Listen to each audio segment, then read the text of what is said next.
Abhishek, I think we should get started now.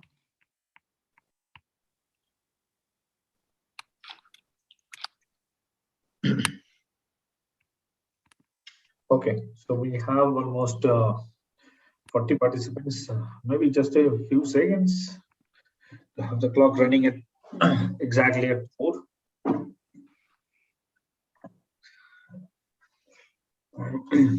Move past 44. Good evening, everyone. I, Abhishek Chaudhary, on behalf of Indo-Japan Business Council, welcome you all to our today's program, today's webinar. I hope every one of you are keeping safe and healthy and staying back at home. Today, the topic that we have decided is basically how post-pandemic will shape up Indo-Japan relations from IT professionals' perspective. So before I get into the agenda, I request Siddharth just to have the slide for housekeeping rules. I'll quickly take you through them. So Siddharth, if you can just help me with that. Yeah. So I'd like to request all of you to abide by some of the basic rules, the basic housekeeping rules during this webinar. First one is to keep all your microphones on mute. Whenever you need to ask any questions, you can wait till the Q&A and ask the same, or drop it in the chat window. Once the discussion is over, we will pick up that from the chat window and put it to the panel.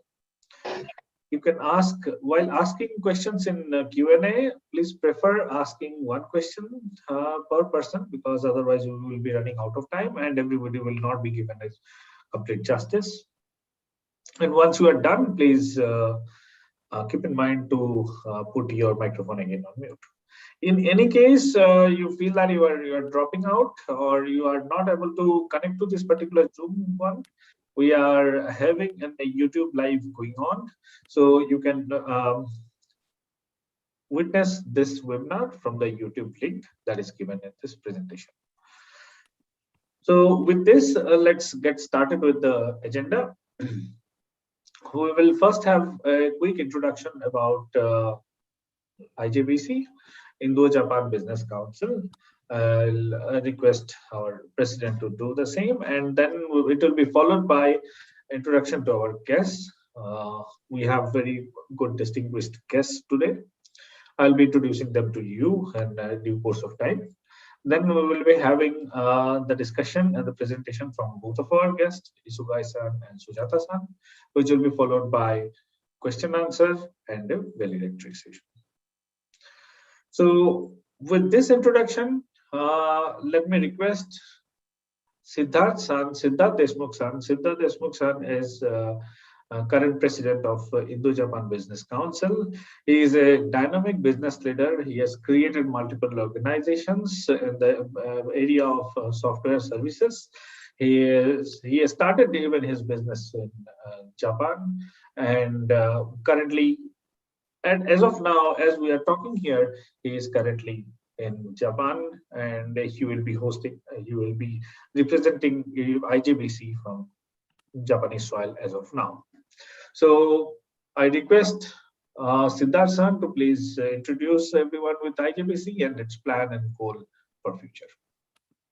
Siddharth-san. Yeah, good evening all. Siddharth Deshmukh. Right now I'm in Japan. Thanks to pandemic, I'm going to spend some extended time here. I enjoyed a Sakura season after many years. Thanks that I was here in this season. And it was really wonderful. Now it's a really great season, it's spring, and there are so many flowers, pleasant in weather here, and I'm really enjoying. Most important thing is that I'm able to go for some run, some walk in the woods, and that's so good as compared to last summer, which I spent in a lockdown. Having said that, let me take just a 5 to 7 minute introducing IJBC, Indo-Japan Business Council, which is established in 2011. I'm one of the co-founder of IGBC. Along with me, there was a 7 other co-founder which were quite elderly than me, and slowly they are retired. And now I am the person remain here. So welcome, namaste, and konnichiwa. IGBC is established with a certain mission, and that mission is to encourage people to have a connection, people to people connection, enhance the business and economic relationship between the India and Japan, uh, so that we can brand the India as attractive is the investment destination for the Japanese industry, and promote Japan among the Indians as a nation where you can really look forward to have different opportunities to advance your careers. But everything first boils down to the relationship, and IGBC has always been actively promoting the relationship between the both nations. So here are our some mission statements. The most important is that we at IGBC try to be a one-stop information consulting and advisory platform for the Indian companies doing business with Japan and vice versa. We are a neutral body, not for profit organization. It means our sole mission is to help you uh, to know everything about these two great nations, which really enjoyed historically a great relationship. Secondly, we promote the industries and businesses in Japan and India. Definitely because we are a business council, so that means we promote business between two countries. We through this IJBC platform, we try to create different networking opportunities for our members so that they can learn more about each other and start their business or education, and so on and so forth. Uh, we also recognize the individuals and organizations who are doing a good job in this relationship between India and Japan. So those are some of the missions of IJBC. So apart from that, these are some of the activities that IGBC constantly do. Of course, last year was a very difficult year for everyone. So we really apologize to all our members that we couldn't much do last year because of COVID situations. We know we are right now also going to the very difficult situation because of second wave, but now this is going to continue as a part of our life, and definitely over the period we will overcome this pandemic. Otherwise, we definitely help our members through different seminars like this, different events, activities. Then we help a Japanese industry-oriented infrastructure development in India. We try to suggest the local and central government several things that could help bring Japanese industries to India. We promote Indo-Japan trade and business. We give some assistance and guidance to MSME, SMEs from the both sides as a chamber of commerce, and we definitely we spread the awareness among both the peoples. Um, Finally, we do different database creations. Like for example, we recently created among the largest database for the Indian bilingual experts. We have already registered 300 different bilingual experts with us. Among the translator, interpreters, engineers, and many more who understand Japanese and one of the Indian language. These are the specific statements for industry to facilitate industrial growth and promote Make in India initiative between India and Japan, balancing socio-economic environment. This is our statement for the business to be one-stop information consulting advisory platform for the Indian companies for doing business with Japan. Next, for education also, education is very important to us. IGBC since beginning focused on education. We promote university to university ties, student exchange program, and research development and academic excellence in the field of science and technology, art and commerce. Uh, of course, you cannot build a great relationship if you don't understand each other's culture. Culture is a very integral part of a life, and we promote cultural ties between the two countries. Here are some stats. We have 100% members. Those are students, individual, corporate, patron members, life members. We have members from Pan India, and from this year, this April, we started accepting the membership from overseas also. That means anybody from the overseas who is interested between India and Japan relationship, and they have something to do between these two countries, they can become a member of IJBC. So far, we arranged 40 plus small and big events, brought 4 corporate delegates to Japan, and brought 2 student, actually 3 student member a delegation to Japan. And our flagship event, Konichiwa Pune, begins 2018, and we have some announcement later in this presentation for the same. These are some of the recognition from the Consulate General of Japan in Mumbai, JETRO, Japan Foundation, JNTO, Japan National Tourism Organization, Wakayama Prefecture Government, Yokohama City Government, and many more have already recognized the IJBC and its efforts. This is my current team. Today with me here is Abhishek, who is hosting this event today. Then we have Atul Bhujbal also attending this meeting as our secretary, and Mr. Onkar Bari, who is a director of membership, and Prashant Kyosara, who is a treasurer. So this is our small executive team who is responsible for day-to-day activities of IJBC. These are some of the membership benefit. You can also refer to our website and go through. Mainly what we do is we spread the awareness, educate the people, give advices through our different events and different activities. We create different directories, and we guide even students. We have library service, and we bring different delegations. So last year when I took over this position, I in my first address, I set the roadmap. And this was a few of the things. Of course, due to some pandemic situation, something couldn't happen, but I have a news for you.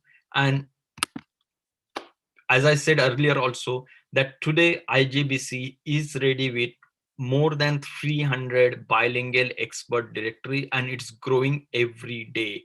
And everyone who are expert in Japanese and anyone Indian language, they can be engineer, they can be translator, interpreter, school agents, translation agencies, all can be part of this directory. So I request you to visit to our website ijbc.org bilingual-expert URL, register yourself. What happens is that whenever some queries come to us, or whenever ask us a bilingual expert people, we send the inquiries to all this database and help people get job assignments. So please help yourself and register yourself in this. Over the period, we will have a certification also. We will certify our experts so that you get more better exposure. All right, today, after that, I want to declare one thing, that all the IJBC member will now have access to the IJBC portal. This is what we went live today, and I'm declaring this now. Some of the benefits that you can get being a part of IJBC member is this portal. What you can do with this portal is, of course, you can update your profile, upload your company logo, and this will be listed on our website. That means your profile can be viewed by all over the world, because many people visit our website. Almost we get like 10,000 to 15,000 hits per day. So you have a lot of exposure there. of course, the next important point is that you will be able to post your requirement and project details that you want to look forward to collaborate with your Japanese partners or Japanese companies, so that they can read it and they can approach to you directly. And finally, you will have a free exclusive access to the bilingual expert directory as a member. So these are some of the benefits that you can expect from this portal, and there will be many more coming up. Finally, before I close, I must thanks everyone who are really helping us in hosting this event, a flagship event of IJBC, that is Konichiwa Pune. It started in 2018. It was then in 2019 also we done it in a Phoenix Mall on a larger scale. Unfortunately, 2020 it couldn't happen because of pandemic, but in 2021 we are going to do it in November. We don't know whether it will be 100% virtual or a hybrid, virtual plus some event in person, but we are back, and this year definitely we are doing Konichiwa Pune. So some of you who are new, they don't know what is Konichiwa Pune. For them, this is what Konichiwa Pune is usually a 3-day program that brings the people from business, from academia, from different cultural background, artists, and everyone who are related to the Japan and who are interested to the in Japan and India.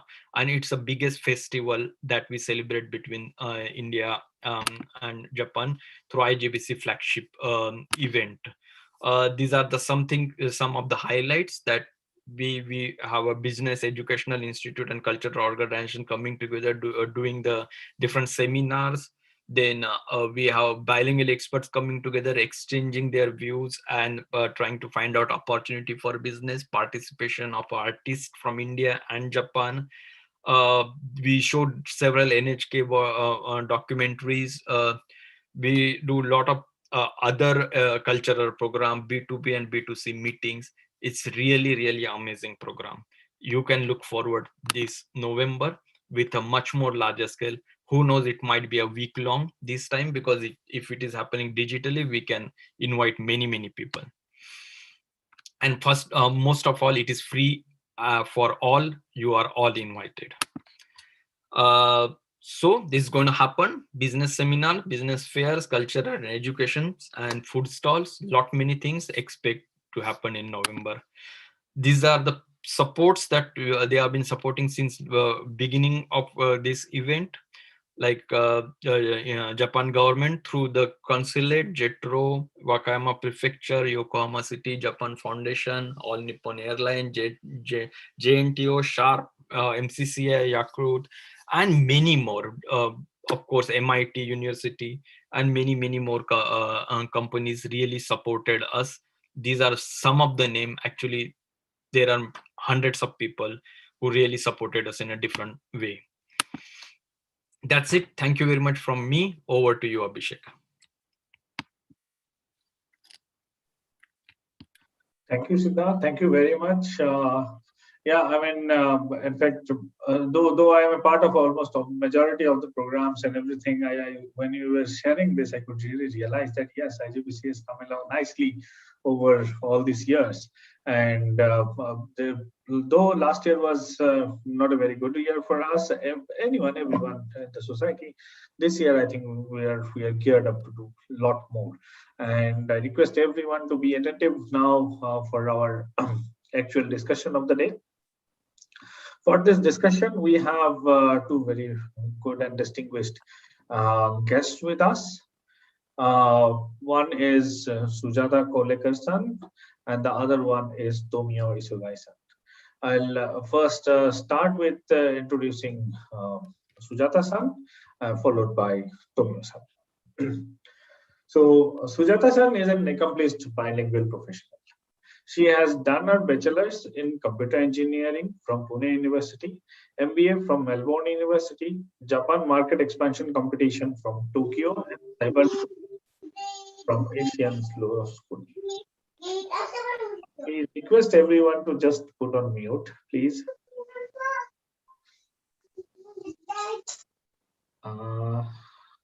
Yeah, please. Okay, thank you. So currently, Sujata-san is working with Capgemini as Senior Director and manages Insurance Marketing Unit of about 1,500 resources. Before that, she worked as a delivery partner in Cognizant Technology Solutions, and was handling Japanese delivery for insurance account. She was also engaged with Sintel and AXA Insurance from Japan. She won the Group Level Innovation Award in AXA. She was also worked with WorkScope Japan and has a startup company known as Swarsoft India Private Limited. Sujata-san also stayed in Japan for 7 years and handled APAC program. She has been selected for the Best Woman Performer in Corporate Management Award by International Inspiration Women's Award, IIWA 2021, an international initiative by GRSR Foundation to honor and acknowledge exceptional caliber, outstanding performance, extraordinary talent as manager, entrepreneur, researcher, mentor, advisor, and a thought leader. She likes to travel and has visited more than 30 countries. She is passionate regarding learning Japanese careers, tries to motivate maximum students to learn Japanese, and our goal is to motivate more than 10,000 people to learn Japanese. She has written 40 articles in newspapers like Sakal and Yuva Varta regarding the careers in Japanese and Japan.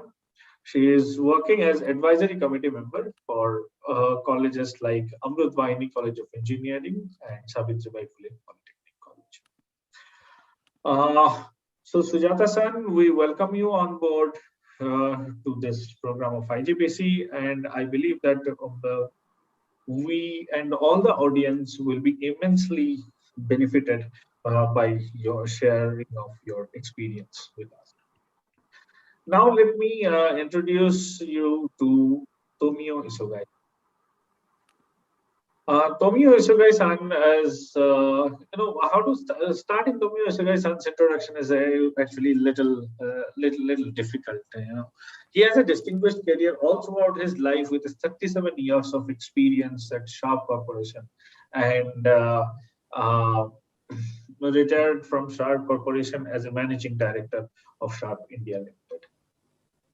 And Sharp, I believe all of you know, it's a 100-year-old Japanese electronic giant. Currently, Isogai-san is a freelance advisor in Indo-Japanese Relationship and also a visiting faculty at MIT World Peace University. But his journey is remarkable, and let me share a little bit about his career journey, because that will be inspiring to all of you. So as a business leader, he had diversified experience in more than 60 countries over the world and residing in 5 countries for more than 25 years, particularly in emerging markets. He once was a member of the Economist Forum in Dubai, UAE, as a managing director of Sharp Middle East Free Zone establishment.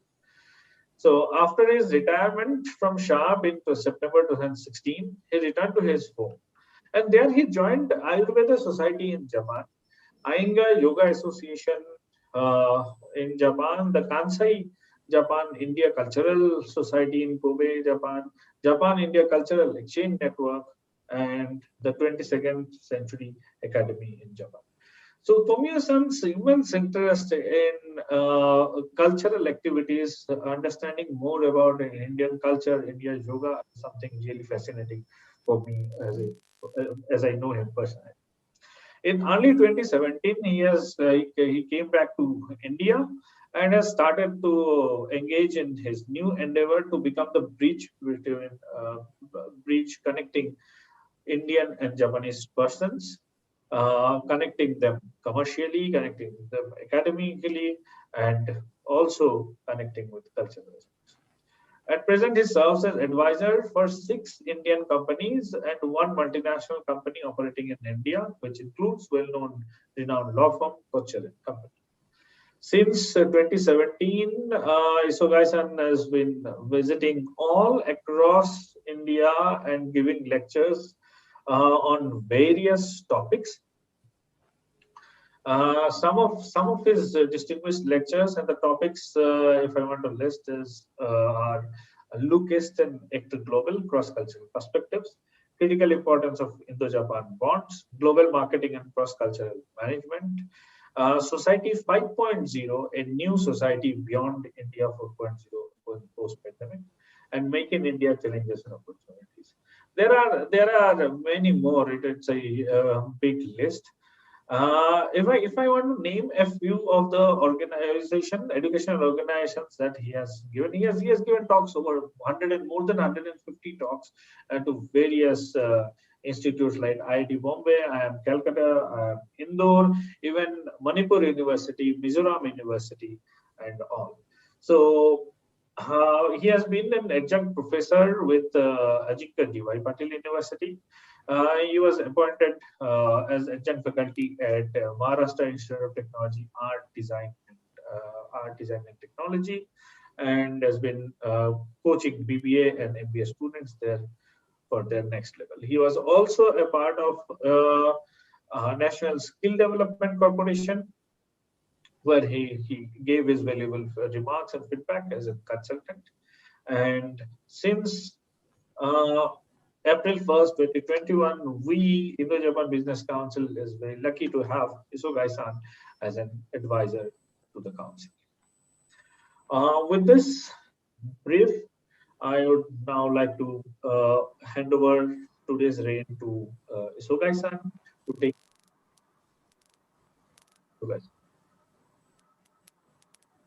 Well, thank you, Abhishek-san. Very good afternoon or good evening, wherever you are, and happy to meet you here virtually. It is my great privilege, honor, and pleasure to be here with you all and talking about just a little bit about Indo-Japan relations and prospective future, which is more important for us all. I'd like to welcome my close friend, Mrs. Sujata Kolekar, who has been working in Indo-Japan Relationship and promoting Japanese language education tremendously. I was very much impressed by her, kind of a voluntary spirit and giving attitude. And yeah, all what she's doing is great, and she's really a great model for Indo-Japan, bridge person. And here today we're talking about particularly focusing on the IT industry. I'm going to talk about in general the situation of Indo-Japan and some of the prospects in the future. And let's focus on the IT sector with the help of Sujata-san. Sujata-san, very welcome on board this session, and thank you for accepting this and opportunity. And I'd like to ask you to introduce yourself, how you became such a Indo-Japan bridge person, after with all the possibilities that you might have had. I really like to you to talk about yourself first now. Thank you. Over to you. Okay, thank you very much, IGBC. Thank you very much, Isogai-san, for this wonderful and opportunity to address people related to opportunities in IT sector. So let me tell you my journey in short. First of all, while I started learning Japanese, I was about 16 years old when I looked at script, and script was something which I liked, and I got glued to language. One thing is, while learning Japanese, I've seen people asking what I am going to get out of it. And to tell you, those people who have this question, you get many more things than earnings. Earnings should be, but you get culture, you get discipline, you get many other things with language. And for that, you should learn the language. So that's where my journey started. Have heard of my education background, I kept learning Japanese throughout my career. luckily I could get opportunity to go to Japan. I closed my company in India and went to Japan. After that, I had seen that if you are an eligible person, if you have ideas, innovation, working with leadership, your leadership in Japan will pull you in and they'll listen to you, because Japan has that culture of group hierarchy, and they go ahead and with you if you have those kind of mission ideas for your organization. So I could get opportunity to work with CEO and CFO of AXA General Insurance, wherein I I have seen that people hear you if you have caliber, if you are working for them and looking for company prospects. Post that, what I came back from Japan with some family decision which keeps happening with many people. I came back 2011 mid. Post that, I decided that I will not get into a company which will have Japanese. So many people doesn't know about it, but I purposely joined company called Sintel, which was a bit close to my home, and they were not having Japan presence. But one day while traveling from Mumbai airport to Pune, one of my friends from Japan was with me, and he told me that if you have been benefited with language, which you keep talking about, why don't you promote language? Don't think about working with Japan or going to Japan frequently. Try to promote language, and that's where it triggered me that while you have got something, luckily, give back to society, and that will come back to you in any way. This is law of nature, and that is where I decided that why don't I go to colleges and promote the language while there are so many opportunities. And from 2017, I started promoting the language. I started with college, Amritwahini College of Engineering, where we have good footprint now, and people are from Amritwahini College. Few students have flown to Japan directly, college to Japan is a great journey for them. So that I'm doing it as my personal goal. I have nothing to do with corporate with that.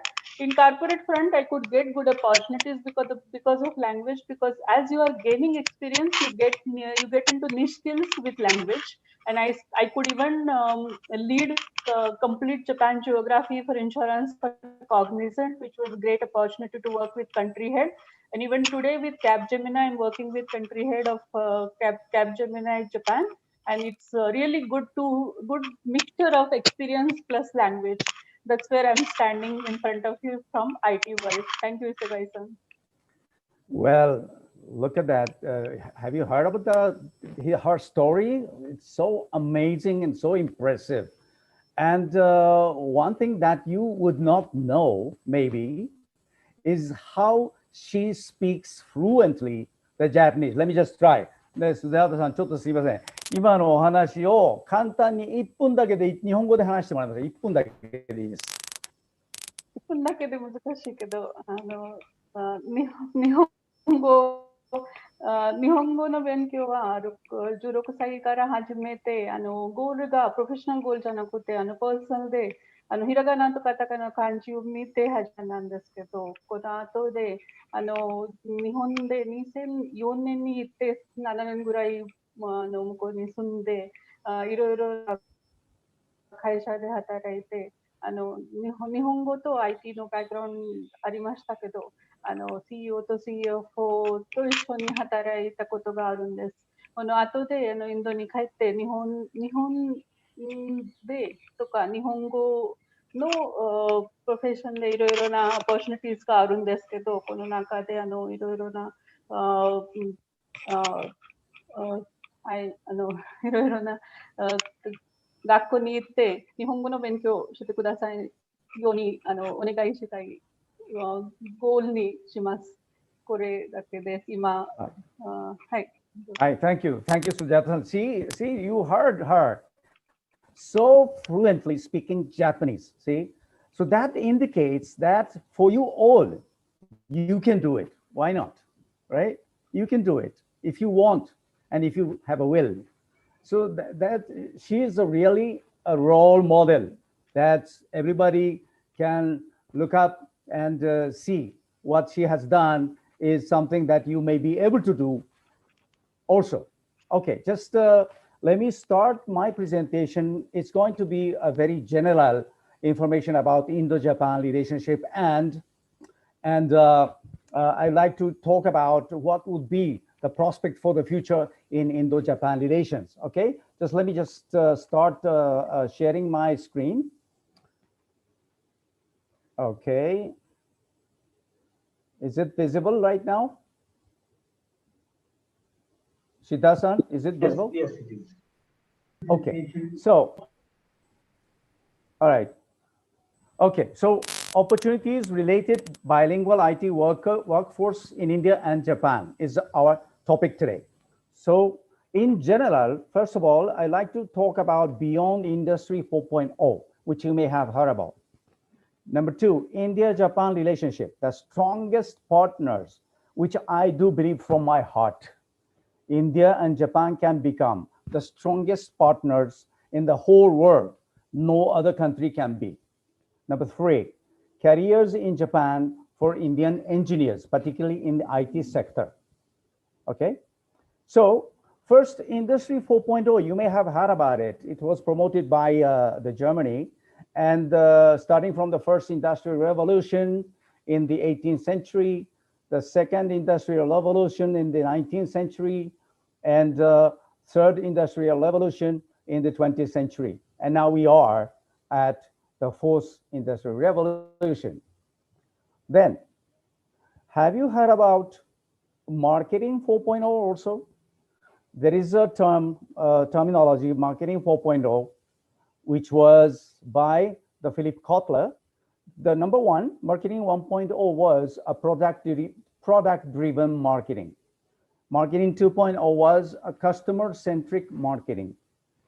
Marketing 3.0 was a human-centric marketing. And now we are at the marketing 4.0, which is a marketing approach that combines online and offline interaction between the companies and customers. But after the pandemic, it has even extended to companies and employees, right? Online, offline interaction between the companies or management and the employees. That is another new trend happening right now. So in fact, in an increasingly online world, actually the offline touch represents a strong differentiator or differentiation. So marketing 4.0 also blends style with substance, building brands, and ultimately complements machine-to-machine connectivity with human-to-human touch to strengthen customer engagement. That is what Dr. Kotler said. So what will be the next after Industry 4.0 and Marketing 4.0? Actually, Japan is looking at that. Japan is looking at Society 5.0. Society 5.0, which comes next. The history of mankind revealed that evolution of human society has been fueled by technological advances, with the key steps along the way as Society 1.0, hunter-gatherer society. Society 2.0, agrarian society or agriculture-based society. Society 3.0, industrial society. And today, we live in Society 4.0, which is an information society. So the Society 5.0 is a human-centered society that balances economic advancement with the resolution of social problems by a system that highly integrates cyberspace and physical space. So how it will work. Society 5.0 achieves a high degree of convergence between cyberspace or virtual space and physical space or real space. The huge amount of information from sensors in physical space is accumulated and collected in cyberspace.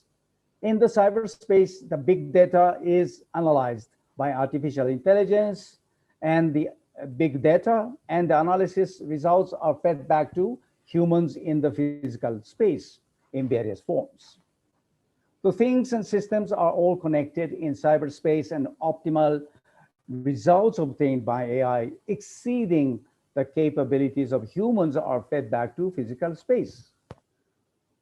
So this is the visual image of Society 5.0 on the right side. The left side is Society 4.0. The upper side is a cyberspace. The bottom side, bottom half is a physical space. So this is the image.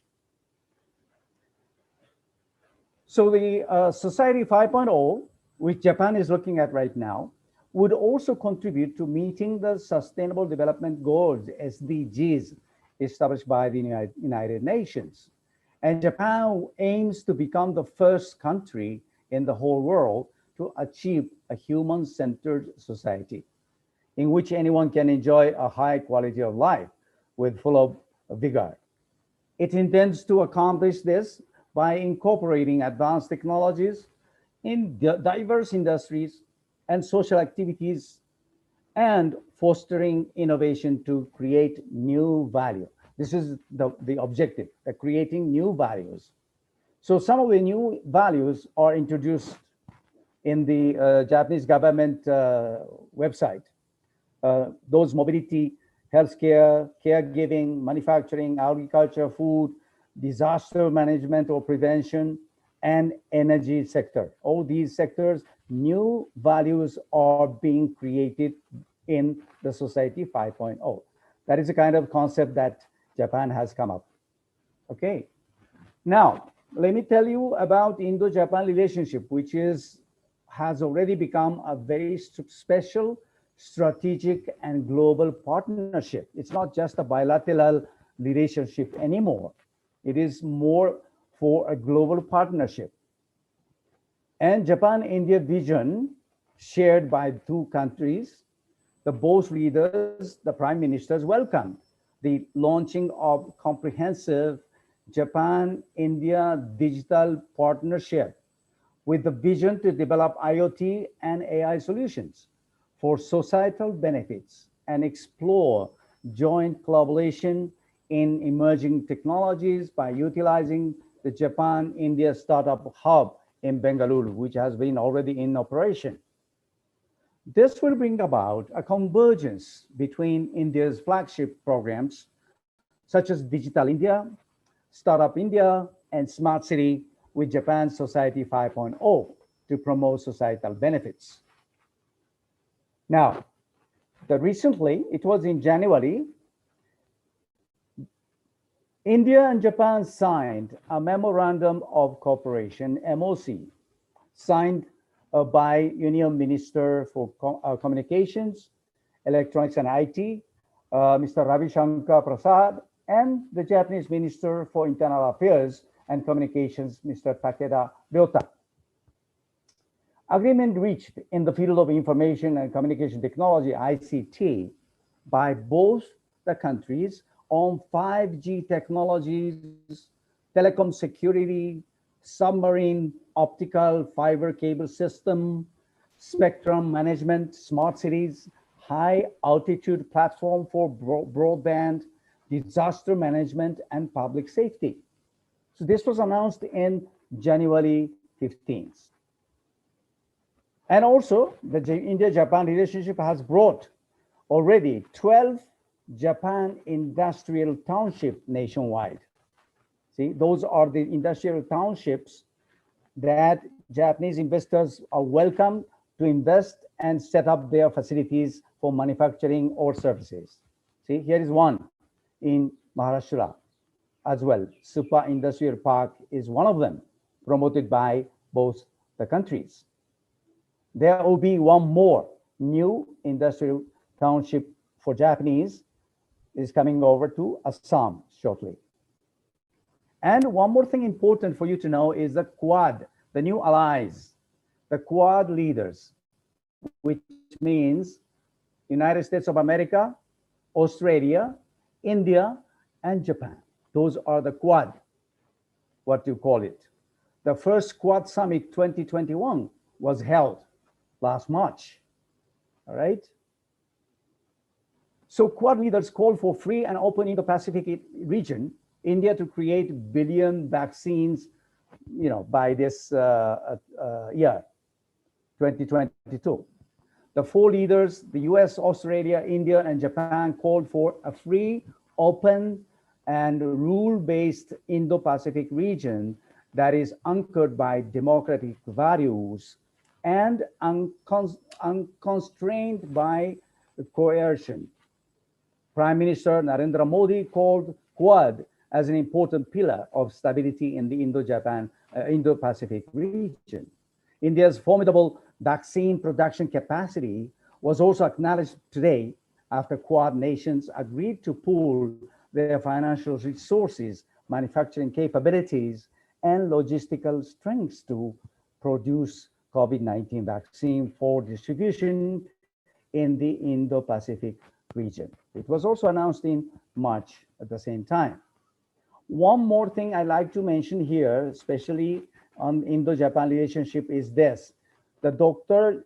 Jai Shankar, the External Affairs Minister of India, he has his wife, Mrs. Kyoko Jaishankar, is a Japanese lady. It's a pure proof of strong bonding between India and Japan based on the respect and trust. Isn't that nice to know? So what I see now from India and to Japan, there are clear differences in between the two countries. Let's take a look at the demography. In the year 2020, India's population looks like this. The blue color is boys, yellow color is girls, and the bottom line is of 0 age, the top line is 100 age. So India is a very young nation. But let's take a look at 30 years later from today. In the year 2050, India will look like that. Still have a great shape, and India will enjoy the so-called demographic dividend. The population-wise, it is 138 crore right now today. It will become 164 crores to become #1 populated country in the whole world. Far biggest, far populated, far most populated, I mean. But take a look at Japan. Japan's population right now is only 12.6 crore. And it is projected to become, in the year 2050, only 11 crore or even lesser than that. So it's a clear contrast between India and Japan. And the major issue in Japan is the lack of manpower, shortage of manpower. Japan is in desperate need of young manpower, where all industries can try to replace humans with robotics or AI, but it's not possible everywhere. So we need, Japan is in need of young manpower from India, okay? Look at this shortage of workforce in Japan. For example, this was in 2019. It's been already 1.5 years past already. The shortage of manpower in nursing care was, almost 3 lakhs. The restaurant serving service sector, almost close to 3 lakhs. Construction workers, 2 lakhs plus. Agriculture, hotel lodging, building, manufacturing, and so forth. A lot of shortages are going to be, and it is only to grow. The shortage will grow even after, even post-COVID. Even during the COVID, of course, we are suffering from some shortages, okay?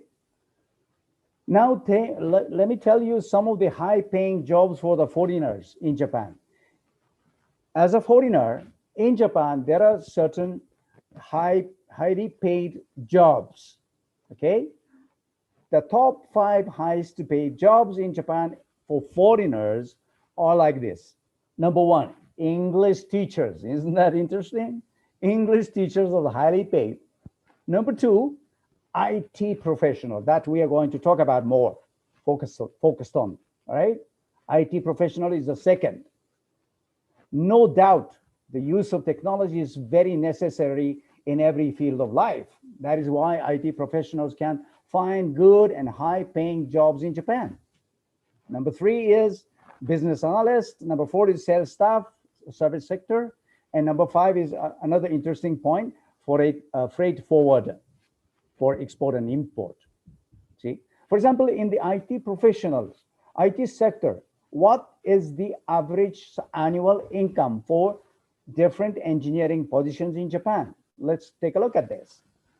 From the programmers to IT or AI engineer. See, the programmer can even earn the 15.8 lakhs annually, all right, in Japan. And the highest is here. The AI engineer can even earn 38 lakhs annually. See, this is just an average. This is just an average. It can be lower, it can be higher. So this is just for your information, how much IT engineers can, work and earn in Japan. There are many jobs, vacant jobs, opportunities. See, how much? Demand for non-Japanese engineers are here. IT engineering is a field in which there are a lot of opportunities for non-Japanese who possesses sufficient skills to work in Japan. There are 28,000 non-Japanese IT engineers working in Japan currently. I think Siddharth-san is one of them, comprising about 3% of all IT engineers in Japan, only 3%. And the ministry projects that Japan will face a deficit of or shortage of almost 8 lakh of software engineers by the year 2030. It's very soon to come. 8 lakhs of people. I think it's more than 3 lakhs shortages today. A gap that non-Japanese engineers are well positioned to help fill. Okay. The reason behind the need for the engineers is in part the same as in the other fields, the aging population, as I showed you the population pyramid. It's a very fast aging population in Japan. That means there are fewer working age people. Also, the Japanese universities can't produce enough software engineers to keep up with the demand, especially in the field of such as database and big data or AI or IoT. So couple this with rising demand for skilled software developers due to increase of software-based technologies such as AI, web-based services, and the Internet of Things. Let's listen to Sujata-san after this, my message, okay? One more. Even if the workplace is an English-friendly one, it's still the case that the more Japanese skills you have, the easier your life will be at work and also in your everyday life. So for those who have the prized combination of both programming skills or software skills and good Japanese language proficiency, the potential opportunities increase significantly. This is important for you to know. Working as a software engineer in Japan can be exciting with the opportunity to get involved in the core of the company's businesses. That is sometimes difficult for non-Japanese in other fields. That means if you are engaged in such job, you may have a chance to get much closer to the management in Japan, all right? So my conclusion here is huge potential of Indo-Japanese collaboration in IT and software industry sectors. So my proposal is importance of establishing an industrial body. Not a single company can explore opportunities alone. A group of experts can be formed to jointly approach Japanese counterparts. This is the best way, okay? So Siddharth-san and Abhishek-san, my proposal to IJBC here. IJBC IT chapter to be established as soon as possible to organize an annual meet of the associations in Japan, several associations, not only one, and in India as well, to seek common platform to work and to conduct training courses for Japanese language and the work culture as well. How's that? I'd like to ask Sujata-san your opinion on this as well. Okay, thank you so much. So this is the end of my presentation. Now I'd like to ask Sujata-san, what do you think about my presentation? And you can start your presentation as well, focusing on the IT software sector, collaboration, opportunities, possibilities, potential, the workforce, bilingual, importance of bilinguals and so forth. Yes, please, over to you. Thank you so much, Isogai-san. I think you have possibly used all the keywords possible which people should focus on. Great study. I appreciate your all efforts to connect Indo-Japan industries together. Though you are not from IT field, you have touched upon the great flow of presentation, which is exactly what IT field is looking for today. Now you have come to Industry 4.0 and you have touched upon Society 5.0. So my experience and whatever I'm working with Japanese clients today, as well as what I have seen, few of my Japanese friends have their own IT industries in Japan, and I have seen the demands which are going through different requirements of skill set. There are always requirement of bilingual in technically high skills, but I will touch upon which are going to be in demand in 2021.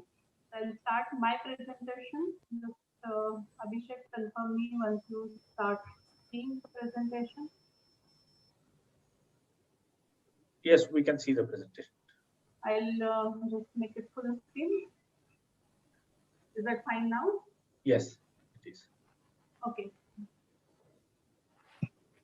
So a few important things which is important for us is Indian IT spending is projected to grow by 6.8%, which is today 88.8 billion in 2021. So this is Gartner report, and this is very good news from Indian IT industry. So there will be big flow which is coming in. We all are growing by mostly our companies are like 300,000, 400,000 kind of resources companies. And if we are growing by 20-30% kind of rate, it's going to grow huge. So Indian IT industry is going to have huge demands in India itself.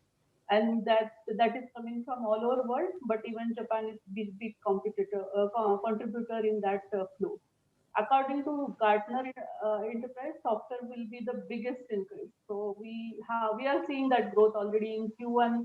We have seen the flow of people and we have seen the demands which we have been recruiting across. Now Japan is helping few companies to come out of China because of the pandemic and because of many other things. So this all companies which are coming out of China, their backbone is going to be IT. Without IT, none of the companies work. So this 87 is a small number. I have heard huge number, more than 1,000. And Japan has crisis of young population. You have heard Isogai-san, as well as you can just Google and you get a lot of information about crisis of young population in Japan. So these are few important points looking at 2021 while we are growing drastically in India, and Japan is requesting manpower. So what has changed in pandemic? Let me tell you that important point because I'm coming from the industry. Earlier, we were working in closed airtight ODC where even smartphones were not allowed. People were checked while they were getting into ODCs. ODC is nothing but offshore development centers. But today, what has happened? People are working from home. Security, customer security, information security, everything is taken care of with signed NDA and many other things. And that is where we have been flexible, and people from out of Japan, out of country, have started trusting us. And I am discussing with many of my Japanese clients to expand our work from India, just because it has developed trust over a period of time. Now acceptance has come to remote working. Even in Japan, I have gone through an article that you need not to be in Tokyo to serve a client in Tokyo. You can be in the outskirts of Tokyo and still you serve the client. In fact, there are companies which are paying more if they are working remotely. So that is wonderful strategy of Japan, I would say. So as far as you are connected, you can work for any companies in India, from India as well as in Japan. So what is important for all of you who are listening? I have been hearing that generally people think that generally students think that if they are from computer stream, then only they can go ahead and work in IT. That's not true at all. If you are in other industries, like you are in tourism, retail, banking, insurance, any other industries, IT is backbone. If you have knowledge, core knowledge of that industry, you can be always into bilingual of that industry serving those clients. So first of all, that should go out of your mind. Unless you do computer engineering, you are not going to be an IT engineer. So that should be nullified first. To tell you very frankly, we recruit all across from all engineering backgrounds, BCA, MCA, BSc, and whatnot possible because our needs are more. We have clients from all those industries. Now India has proven internet infrastructure now. Yeah, I would say thanks to Jio and all other providers, wherein we are now connected in tier 1 and tier 2 cities especially. This is important to bring business in India. Now, which IT industries are growing in Japan? So there are always growth in all the industries, say it mechanical, say it civil, say it IT industry. But at the same time, we are working on now what Japan needs more. So let us try to find out what are the prominent technologies which Japan needs more. So you heard that Japan is talking about Society 5.0. So 2021 is going to be a very interesting year for IT and technology. While Singapore is talking about smart nation and Europe is talking about Industry 4.4, Japan has already declared Society 5.0. So Society 5.0 is going to be a very interesting project of Japan, where it is going to be technology-oriented policies, and we already there are exhibits, trade shows digitally happening in Japan. So if you Google little bit, you will get a lot of information about these trade shows. So people who are in business with Japan, they should start working on this Society 5.0. And for candidates and professionals who are looking forward to it, there are next slides for them. So IoT is the skill which we have been hearing for last couple of years. Now Society 5.0 will have IoT as important backbone. With that, there will be autonomous cars, smart factories, smart homes, and many other things happening in Japan. At the same time, with IoT background, Japan's aging population is getting supported. So it is going to be big hit in Japan. People who have been bilingual and if they know IoT properly, they will have great salaries. While we are struggling with 4G, Japan has already declared 5G. This is going to be hot topic of 2021. Now, this is going. Japan has declared that $1 billion of support to develop ultra speed communication. In any business, communication is key. What I have seen while I was in Japan, there was even 100 Mbps connection everywhere in Japanese cities. But high speed, as speed you are, your business grows that fast. That is the key of IT business. Now, NTT Docomo, what they are saying that they will expand 5G to almost all the prefecture by June 2021. So they are very aggressive and this work is going on. Not only telecommunication, but 5G is going to disrupt video game world. Now you might have heard you are all Shinchan, Doraemon, and everything is coming from Japan. So they get developed in Japan, and there are many IT engineers working in that company. So you need to think about how your video game love can be in profession. So if you are from video game loving person, you can always think of making it as your profession. It can be another ikigai for you. AI, obviously, AI is very famous all over world, but I have seen it is getting implemented in Japan right from last year in major scale. AI have been in Japan already, but since 2020, it has expanded a lot. So there are many corporations, Japanese companies, consumer electronics companies. They are going ahead with AI. Now there is Japan has image processing as one of the major domains, and information that travels from medical diagnosis is coming in from AI field. Now, this is little difficult to understand if person doesn't know AI at all, But AI is artificial intelligence in case if the person is from a background of non-IT, for them it is, if you get many case studies and with those case studies you find out what is going to be next. That is where the AI comes from.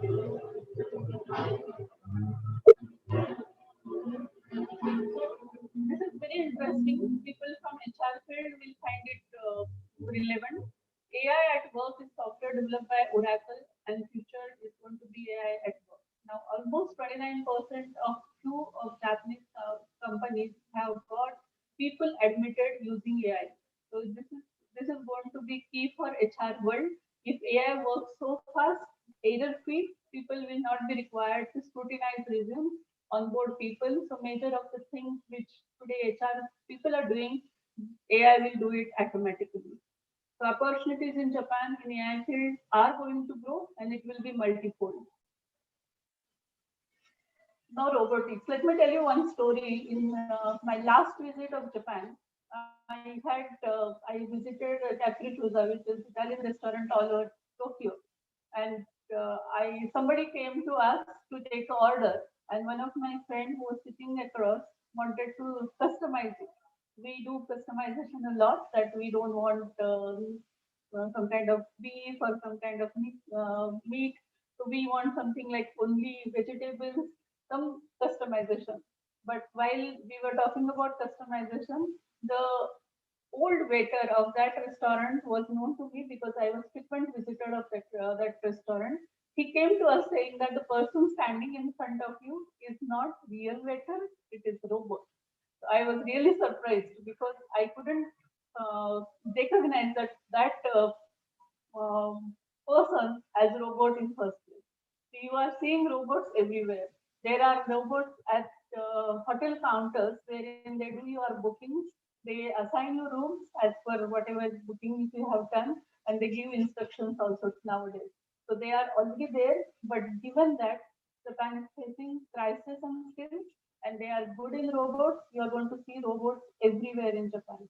So there will be opportunities for people who are in robotics field, and they are going to be in manufacturing, healthcare, infrastructure, as well as disaster prevention, which Japan is leading anyways nowadays.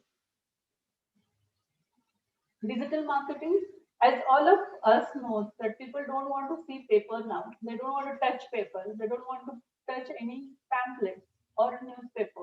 They want to see everything digitally. Everybody has smartphones. Everybody has smart devices. So digital marketing is taking place adversely in Japan, and it has grown up. If you really ask me, when I was in Japan before 10 years or so, everybody was into this marketing wherein pamphlets should come to you. Pamphlets, you take the pamphlet, go to restaurant, get the discount. You go to supermarkets, get the discount. But today everything is happening digitally. There is a lot of change. Japan was sometimes, even 10 years back, Japan was cash-based society. They were using more of a cash and then credit cards as well as credit money, you can say, or even digital money, you can say. But now it has changed a lot, and there are credit cards, there are banks now, on many banks revolutionized now, they are working online. Everything is happening online, and bank transactions have increased a lot. So digital marketing is going to be one of the big profession which will take place in Japan in 2021. Now, I have been seeing a lot of opportunities in SAP. Now, SAP is an ERP suite, but at the same time, this SAP, what has happened, they have come up with a new version of it. With that, implementation, most of companies have set their goal that implementation should complete by 2022, December 2022, and there will be vast requirement of people who knows SAP as a domain, as a programming, as a SAP consulting expert. And I have seen that people are talking about we need such 100 people and we don't get even 10 people. So in such case, there are going to be big need of SAP guys.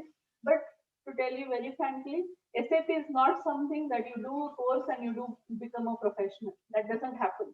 There are many candidates who keep asking me, if I do SAP course, can I get a job? So that the clear answer is no. You need to have industry experience, you need to have programming skills, and then only you get jobs in SAP field. So what has happened this is going to be strong demanding skills. Now, I am not saying that bridge engineers, bilingual engineers, Java programmers are not needed. Those are always in demand. You go anywhere and you are in demand. But mobile application engineering is going to be hot key for 2021. Data science, big data and AI expert is going to be big hot key. Security related engineering. This is going to, cyber security is going to be very hot. Person can get paid multifold because of cyber security. Everything is happening online, and cyber security has taken its own footage in IT world. Cloud computing, IoT, obviously, full stack development. Now we are not asking for testers, we are not asking for developers. What we are saying that we want full stack person who does everything. So while I have gone to Japan first time in 2004, one of the Japanese fellow met me and he said that Indojin nandemo dekirun desne. So meaning is Indojin can do anything. So I can today tell people that why don't you get into full stack and do anything and everything required for that software industry wherever you want to get a job. So that particular sentence relates to it here very closely. Server engineering, actually it is called database engineering, which you guys also touched upon. Database is key for each and every company. Without database, nothing runs. And unless there is a database, you are not going to have data science and AI expertise.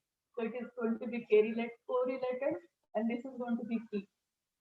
Obviously, IT infrastructure, project management, these are going to be there. They will not go away. There will be different type of IT infrastructure needs that can be cloud, that can be DevOps. So one has to look into what you have done till now and what is market demand. Where is the gap? And that gap you need to fulfill. So Japan is already having many jobs for us. Nikogai-san said about 8 lakh jobs. We keep hearing that we need 300 people, 400 people. So there are huge demand in Japan. But at the same time, offshoring has also increased a lot, and we are expecting that it will keep increasing from Japan as well. So even there will be rising demands from India. So we will require a lot of bilingual candidates. Without Japanese, getting into Japan world is little difficult. There are companies, multinational companies who do hire non-bilingual candidates, but those are very limited companies in Japan as well as in India if they are supporting. So in such case, if you are having technology and if you do Japanese very well, as Isogai-san said, if I can speak Japanese, anybody can speak Japanese. So take it very seriously. I'm not a person who has been studying Japanese. I just love Japanese and that's why I have learned. I have not learned it for profession. If I can do it, you can definitely do it. That is for a definite sentence to you. You can always go ahead and bank on that and start learning Japanese. So if you are bilingual and looking for opportunities, with permission of Isogai-san, I have put this point that follow my LinkedIn and Facebook page. I keep posting whatever jobs comes to me. Generally, if possible, I try to give email IDs of a company. If they are not allowing because of the safety and other reasons, I give one email ID wherein you can keep sending your resumes, find out where you can get opportunities or not. This is just to bridge between two countries and fulfill some opportunities. So you can always think of follow it and go ahead with it. It's publicly available.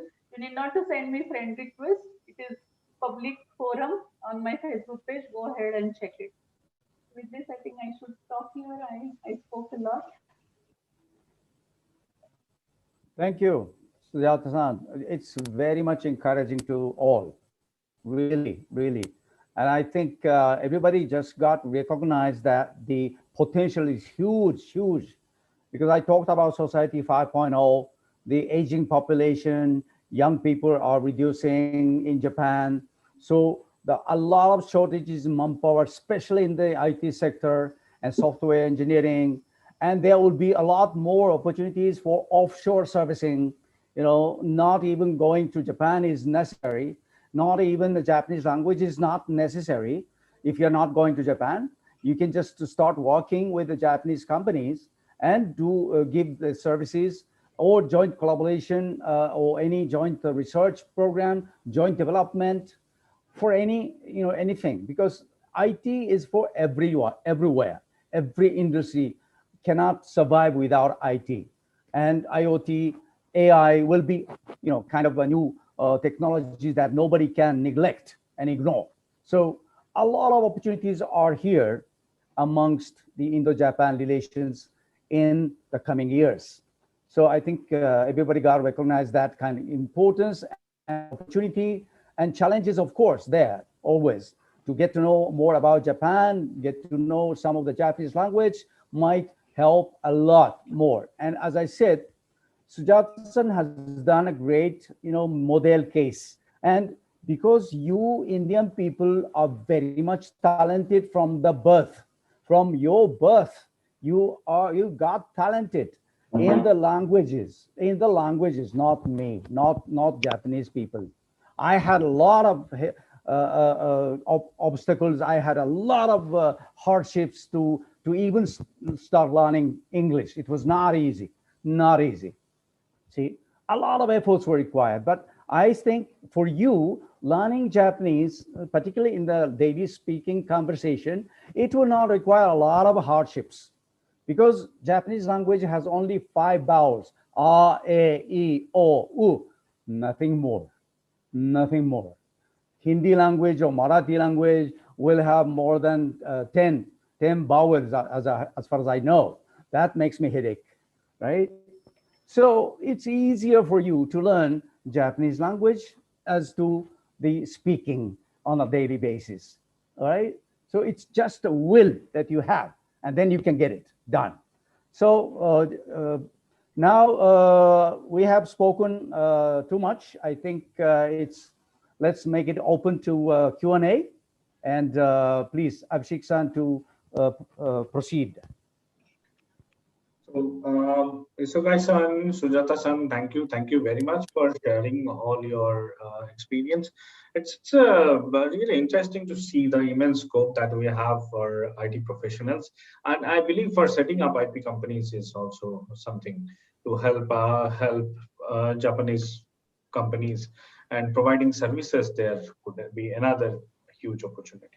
And Isogai-san, you mentioned about one new industrial park coming up in northeastern part of India. That's in Guwahati.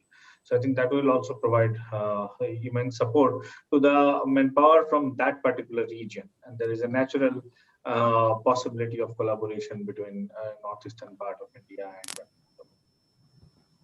and. Before I get into any other questions.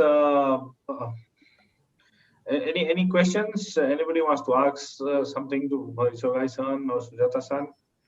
Abhishek-san, there are questions on YouTube, I heard. So if you could check YouTube page, there are questions.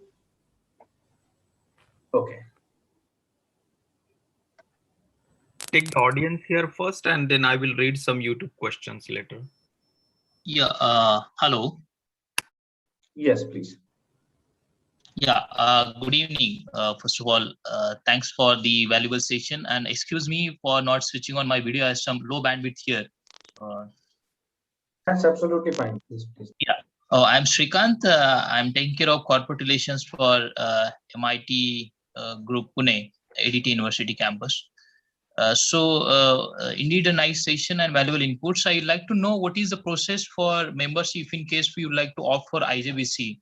And for that sake, if I'm interested as an individual, so what is the process for the partnership and mutual alliance for thereof?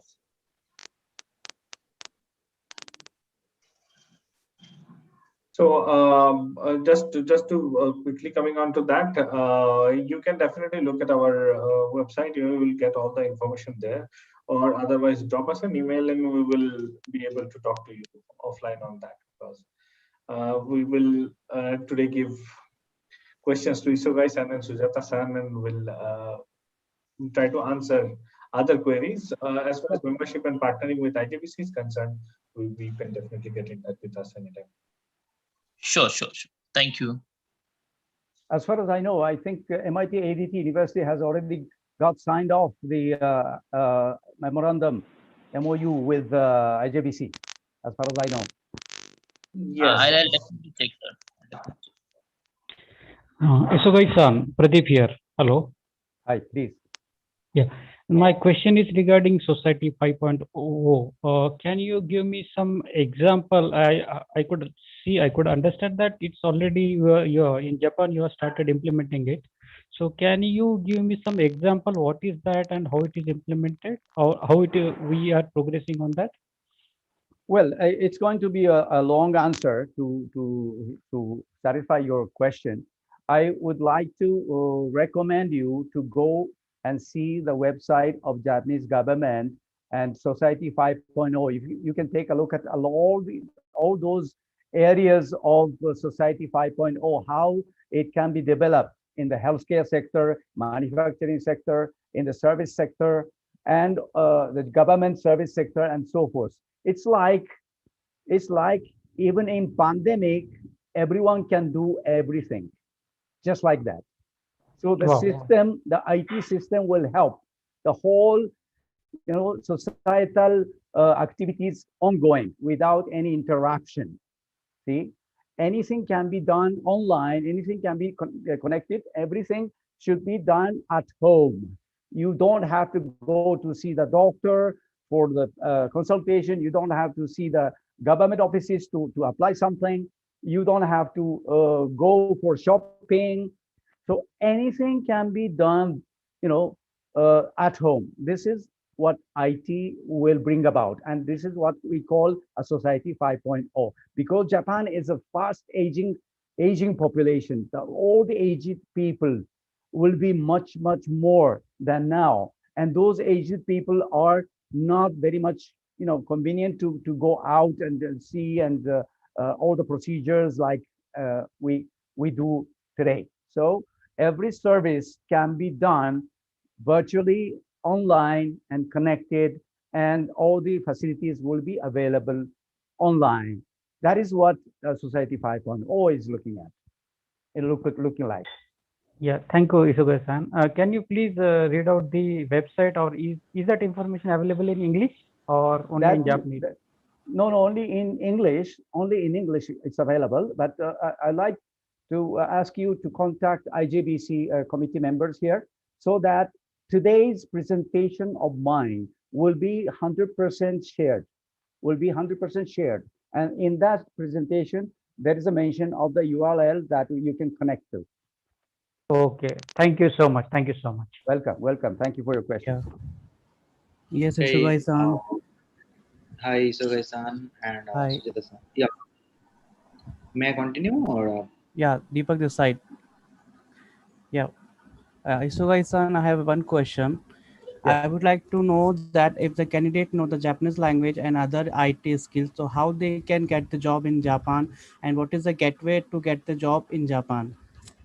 Well, there are certain ways you can try, but we can certainly help you out. And IJBC will be also helping you to find such opportunities. There are certain recruiters, looking for those bilingual engineers. So particularly in the IT sector, there are plenty of demand already there today, not tomorrow. You can find them. But sir, they are always asking the experienced candidate, not the freshers. No, it's not the case. In Japan, it's not the case. Japan is so desperate that Okay. even without experiences, you can be selected. Okay. There are many Japanese IT companies who come to India and to search for the good candidates, and they just sign the agreement for the recruitment, and those are the freshers. Okay. Thank you, sir. So, hello, everyone, for having a good influencing speech. Thanks for everyone. So, my query is regarding so knowing Japanese JLPT N4, but not appearing for any exam. So, may I know how much the opportunity for experience IT guy, IT developer? May I know? Jatham, would you please? So Prasanjit and all, if you are done with N4 and if you are prepared for N3, I would say that N4 is really basic Japanese, wherein companies like us who are working for Japan requires Japanese, which is at N3 level, because you need to check documents in Japanese, you need to answer emails in Japanese, and talk to clients in Japanese. So N4 is not the Japanese which will make you eligible to get into companies. But in case of freshers who are coming from engineering colleges, we are telling engineering colleges that you complete till N4, and we will try to hone the skills to N3 and get them onboarded in Japanese projects. So, Yeah. Sujata-san here, I want to say that without knowing N3 but till N4 is not a sufficient, right, for an experienced guy. It's not sufficient because it's really basic Japanese. So you can't apply with that one, maybe. Yes, you can't apply. It's not sufficient, so we can't apply with that. Well, it Okay. depends on the opportunities. Some of the opportunities are not demanding the Japanese language proficiency at all. Yes, so Okay. to tell you very frankly, to add Isogai-san's statement, if there is a not requirement of Japanese, then that opportunity is open to all. And you know the number of students we have, number of professionals we have. So if you want to be niche, be in Japanese skills and you make it unique. Yeah, one more question I have, sir. Sujata ma'am, one more question I have. As per the current scenario, there is an exam has been cancelled, the JLPT also, and as well as NAT also. In that case, all the candidate, those who have the ability to speak the Japanese language up to the N2 level or up to the N3 level, but they don't have any kind of certification in JLPT. In that case, how they can apply? Because most of the recruitment ask the certification in this, apply the job. In that case, how the candidate will apply for those opportunities? Deepak-san, let me answer this question. There are two things which are important.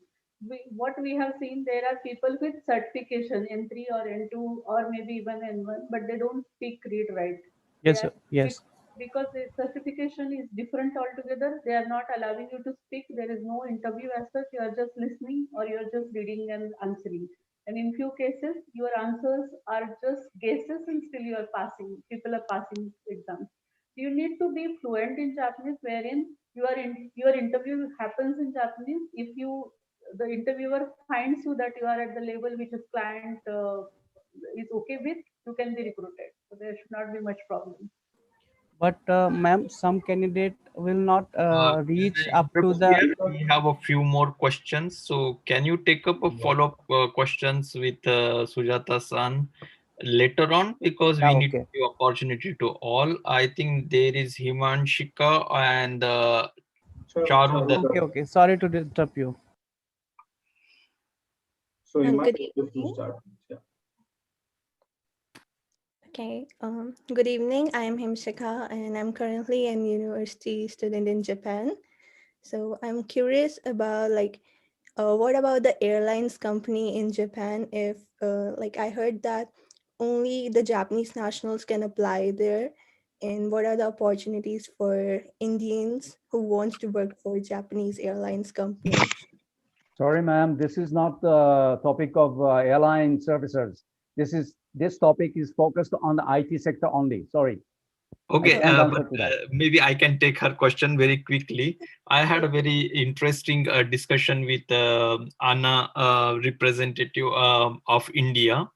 And actually Anna was pre-Olympic, was desperately recruiting many international crews, but everything goes wrong. So now definitely they are not recruiting. But what I saw here in Japan also, there are airlines who recruit the foreign crews. So maybe you can try for that. Thank you so much. Yeah.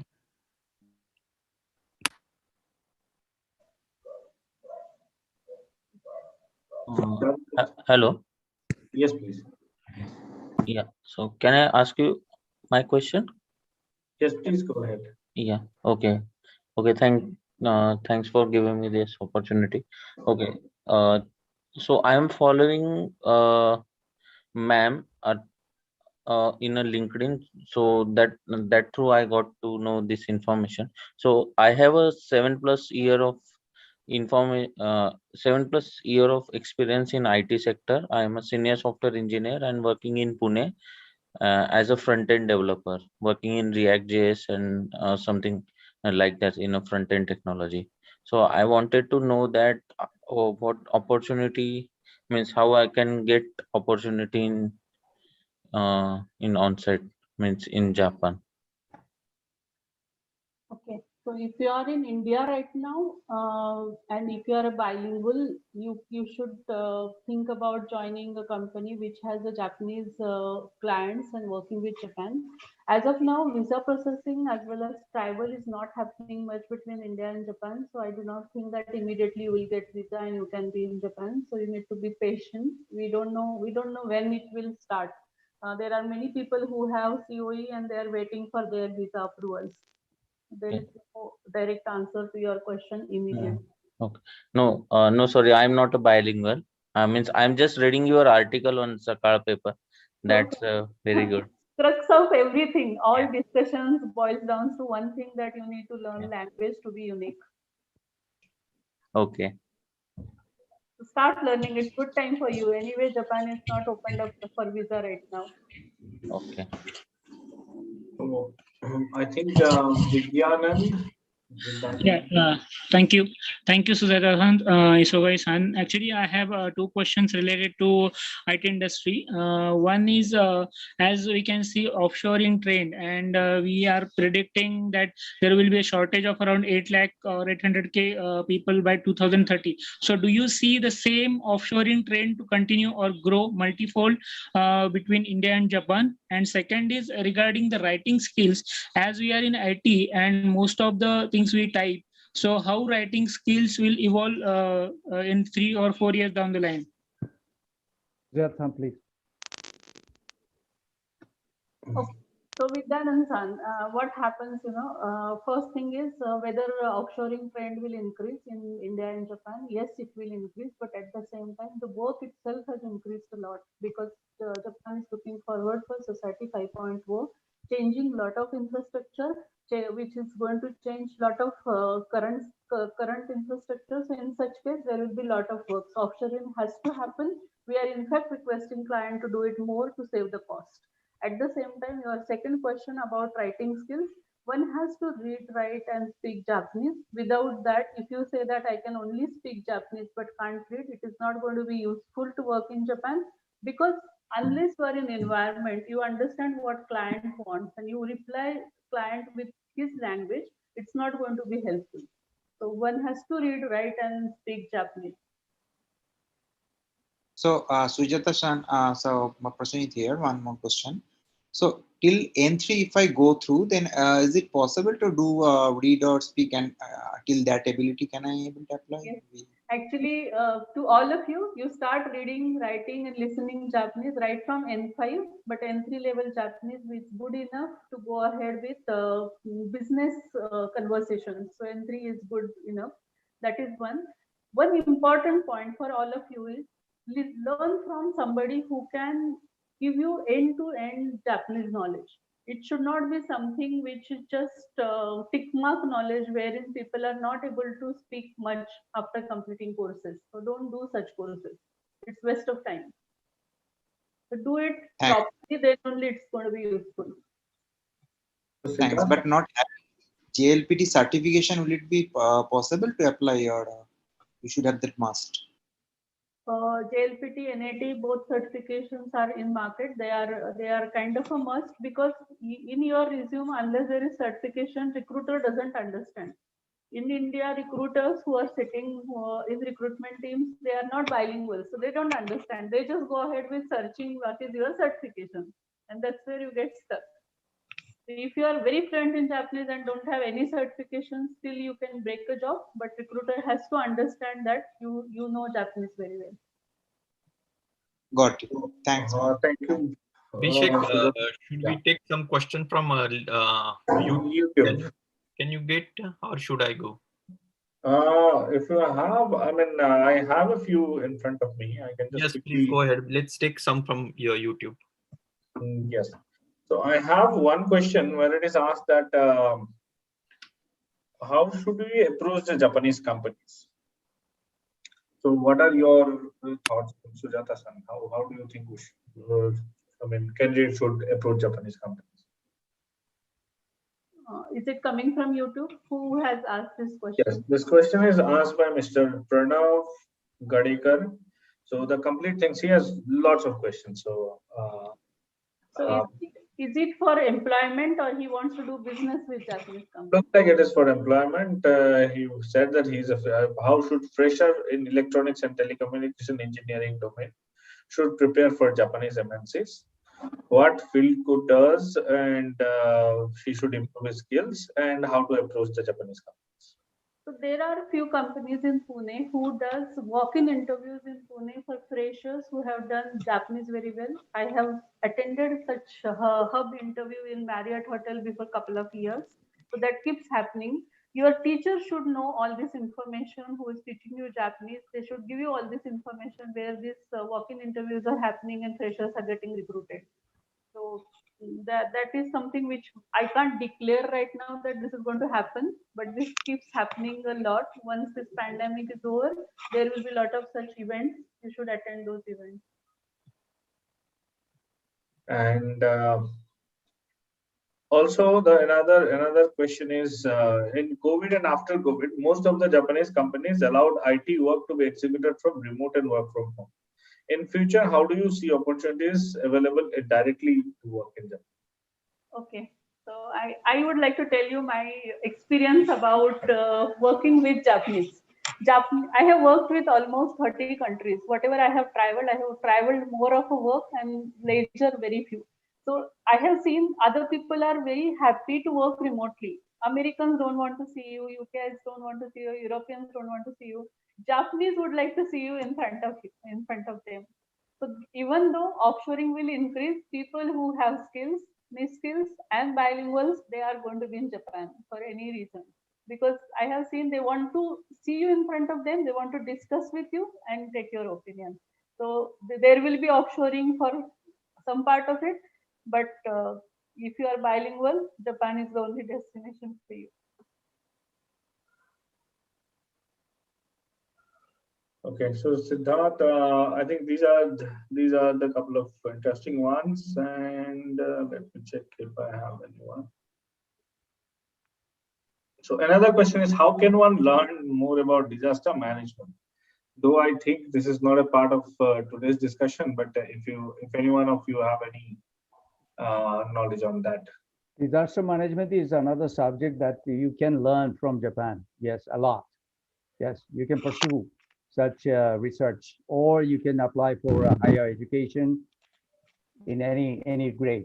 Yes, we have a lot of experiences and we have a lot of know-how that you can learn from. Exactly. And okay, and then I have one question, one last one: how to get into B2B network of Japan to build business relations? So I think answer to that will be they should approach IJBC and write to IJBC and see how. Yes, I have proposed already in the IT sector. You may have to come up with one team, okay, group of people, a group of experts to make association amongst that particular industry sector. And there are so many counterparts in Japan that that makes you easier to meet. If you go individually to meet some Japanese companies, they will never accept your visit. But in a group of people approaching to the organization, approaching to the association of industry, then it will open up the window. So that's the way I proposed here today for you, IJBC, to form one team of IT specialists. And let's go together to Japan next spring to see Sakura. Yeah, I think that will be wonderful. So 2022 Sakura in Japan in person. Yes, so let's do that. That's nothing like it. So I think yeah, I have one. I think we are running out of time now. It's already 5:40, close to 5:40. If there are no questions, I'd So, like Abhishek, Hi. sorry for one more question. Just one more question to Sujata-san. So that is having till how many years I can able to apply for after knowing entry, right? Till after how many years I can able to apply for Japanese location for IT job? I mean, for it's 8 years, 10 years, 12. So maybe. Entry with fresher can go ahead and apply for Japan jobs. Fresher No, I am. Yeah. entry. No, madam. Actually, I am already near about 8 years, guys. So that's why I'm asking. Till now, how many years I have the chance? Still, actually, Japan's retirement age, they have it is 65 now, and they are thinking to make it 70. So you have a lot of chances. You can think of going even anytime and every time. I would say. But most of the time, I have seen that after 11 or 12 years, I think they don't have chance getting less. So that's the thing. Maybe I can try. No, actually, there is a scorecard in Japan visa system. You can check it on internet. So depends on your skill, whatever you have studied, what is your skill, and the domain you are working on. You get visa points. So accordingly, you get visa. So I don't know your skills and all. So you need to check where you fit in. Okay. You can once you are bilingual and fluent in Japanese, Japan will definitely call you. So better. I mean. Okay, so I am basically full stack developer. So that is the thing. So full stack in demand. You need to learn Japanese. Yeah, I'm learning. Thanks. So I think with no questions, I would like to thank Isogai-san and Sujata-san for sparing their valuable time and experience with us. It's really nice listening to you, and I think we will definitely work towards creating a IT chapter where we are collaborating with everyone to take this or to meet this 800,000 target from India. So I also would like to thank Siddharth-san for putting all his efforts to taking IGBC to newer heights. And last but not the least, all the participants who have joined. It's really great having you all here in this particular platform. And we will be coming up with more and more programs this year. Our next program will be on 8th of May. Emails will be circulated with topics and profiles. So feel free to join. So thank you very much. Siddharth-san, would you like to have any last comments, or shall we just? Thank you all. Thank you very much for making this seminar successful. Thanks to Isogai-san. Thanks to Sujata-san. It's been long that I could connect with Sujata-san. That actually I stuck in Japan. So next time I am in India, I will be there and meet you in person. Thank you so much. It was pretty much interesting, and I could also learn many things as running a company since 2005 in Japan, IT company. There are many things you learn every day, and many things you can experiment every day. Thank you very much to my team also, who helped me putting up this program efficiently. We will be doing more and such. This entire webinar is now available on YouTube. You can also watch there on demand. We will be also circulating email with the link and other details.